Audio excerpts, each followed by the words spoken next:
Oke, jadi 2 bulan setelah mouse Ignix pertamanya Vortex Series rilis, which is si Ignix F1, akhirnya di sini gue udah megang mouse terbaru mereka yang sekaligus jadi pelengkap seri Ignix, yaitu Vortex Series Ignix F5.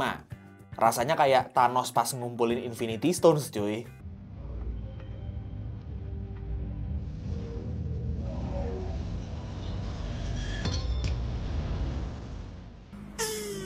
Yes, di sini jadi gue udah megang si Vortex Series Ignix F5 dan F5 Pro selama beberapa hari ke belakang. Dan gue bisa bilang kalau keputusan Vortex Series buat ngerilis si F5 ini belakangan, itu keputusan yang tepat, cuy. Kalau misalnya si F5 ini rilis duluan dan yang si F7 itu rilisnya belakangan, kayaknya tuh bakalan anti klimaks gitu. Masa penutup seri Ignix cuma klonnya G Pro Super Light gitu kan? Tapi untungnya enggak ya, karena si Ignix F5 ini tuh bener-bener ngasih experience grip yang baru banget sih buat gua. Secara dimensi, F5 ini juga sekaligus jadi pelengkap seri Ignix karena dia masuk ke kategori mouse ukuran medium. Tapi yang bikin unik tuh dia jadi satu-satunya mouse di seri Ignix yang hump atau titik tertingginya nggak di tengah, cuy. Jadi bisa dibilang si Ignix F5 ini tuh punya hump shape. Bisa kalian lihat juga di sini gue bandingin sama Vortex Series Inno X3 Pro dan Press Play Spirit yang sama-sama hump shape. Dan bahkan Ignix F5 ini punya tinggi hump yang paling tinggi dibanding kedua mouse itu. Udah kebayang belum rasa gripnya bakal kayak gimana? Belum selesai karena keunikan shape si Ignix F5 itu nggak cuma sampai situ aja, cuy. Shape Ignix F5 ini yang udah beda jauh dari mouse Ignix lainnya, dibikin tambah beda lagi dengan bagian tengah dia yang kurus dan cekung banget. Udah gitu bagian belakangnya dibikin lebar gitu. Mungkin kalau misalnya gue bisa bandingin si cekungan tengah Ignix F5 ini sama mouse-mouse yang udah pernah gue punya atau pernah gue coba sebelumnya, dia tuh mungkin mirip sama si Pressplay Nova Pro. Tapi gue rasa si Ignix F5 ini tuh cekungannya lebih pas gitu di tangan gue. Gue ngerasa cekungan di Ignix F5 ini bener-bener ngeakomodir bentuk jempol kita, yang bikin jempol kita tuh restingnya jadi nyaman banget. Dan yang paling bikin uniknya lagi tuh cekungan yang ada di kanan sama di kirinya ini tuh nggak simetris, cuy. Karena yang bagian kiri, which is tempat jempol kanan kita resting, itu cekungnya cukup agresif. Sedangkan bagian kanan atau bagian luarnya itu nggak terlalu agresif. Dan karena ini, jujur aja feel grip di bagian tengah Ignix F5 ini rasanya kayak megang mouse ergo, walaupun mouse ini ambidextrous. Jadinya, kalau menurut gua, grip yang cocok di mouse ini kayaknya lebih ke fingertip grip atau claw grip. Claw gripnya juga lumayan fleksibel untuk transisi dari relax claw ke agresif claw karena bagian hubnya tuh nggak terlalu lebar ya. Tapi gua rasa kalau dipakai palm grip juga masih masuk-masuk aja sih. Walaupun emang menurut gua nggak seenak di Ignix F1 dan F7. Tapi jujur aja, kalau menurut gue pribadi, build quality dari si Ignix F5 ini tuh nggak sebagus si Ignix yang sebelumnya, kayak yang F1, F3, sama F7. Karena di sini gue coba flex test di bagian sampingnya cukup bisa ngeflex, dan kalau dikocok, kedengaran ada suara oglek-oglek di dalam, mau yang di biasa ataupun yang di Pro.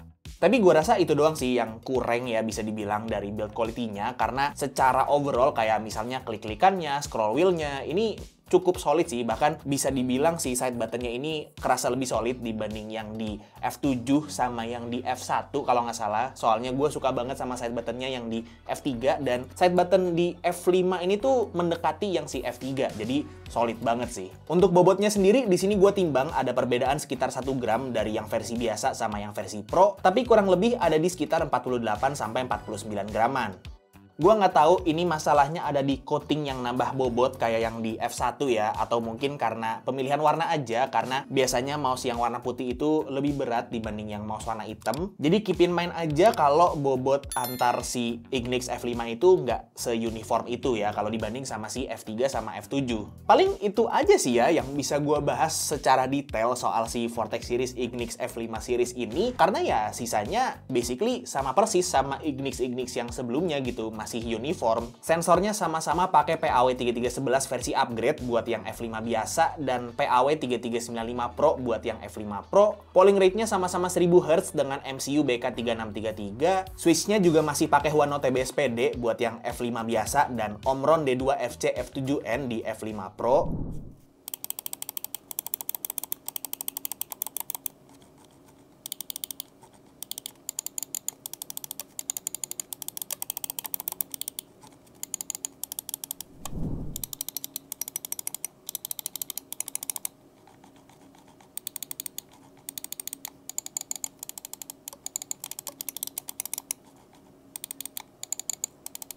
Koneksinya udah triple mode, fitnya juga sama-sama pakai PTFE ice cage-nya mereka. Coatingnya juga masih sama, yang F5 Pro pakai ice coating yang udah gritty, sedangkan yang F5 biasa dilupain.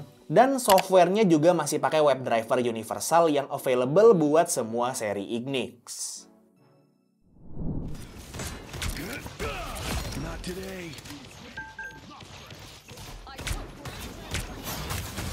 Double kill! Sorry, soldier. That's 3! The moon armed and dangerous. Better. Again.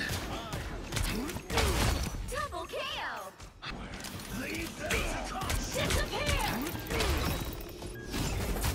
Playtime's over. They have been seen and they will not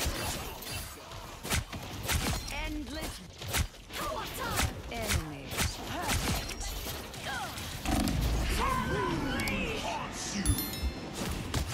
Double kill!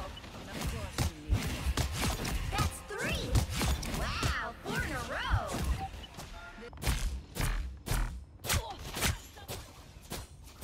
Please.